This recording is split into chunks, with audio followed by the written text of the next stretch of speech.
ഇച്ചിരി എണ്ണ ഒഴിക്കുക. നമ്മൾക്ക് ബീൻസും ക്യാരറ്റും സോട്ട് ചെയ്യാം. ഇച്ചിരി നേരം ഇളക്കും. മുട്ട പൊട്ടിക്കുക. ഇച്ചിരി ചിക്കും ഇച്ചിരി നേരം കൂടി ചിക്കും. പിന്നെ നമ്മൾ വേറെ പ്ലേറ്റിട്ട് നമ്മൾക്ക് ചിക്കൻ സോട്ട് ചെയ്യാം.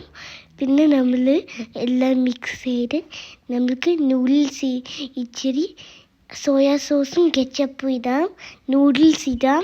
ഇളക്കി പിന്നെ നമുക്ക് സ്പ്രിംഗ് ഒനിയൻ ഇടാം.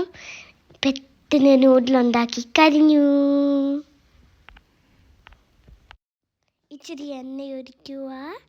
നമ്മൾക്ക് ബീൻസും ക്യാരറ്റും സോട്ട് ചെയ്യാം. ഇച്ചിരി നേരം ഇളക്കും. മുട്ട പൊട്ടിക്കുക. ഇച്ചിരി ചിക്കും ഇച്ചിരി നേരം കൂടി ചിക്കും. പിന്നെ നമ്മൾ വേറെ പ്ലേറ്റിട്ട് നമ്മൾക്ക് ചിക്കൻ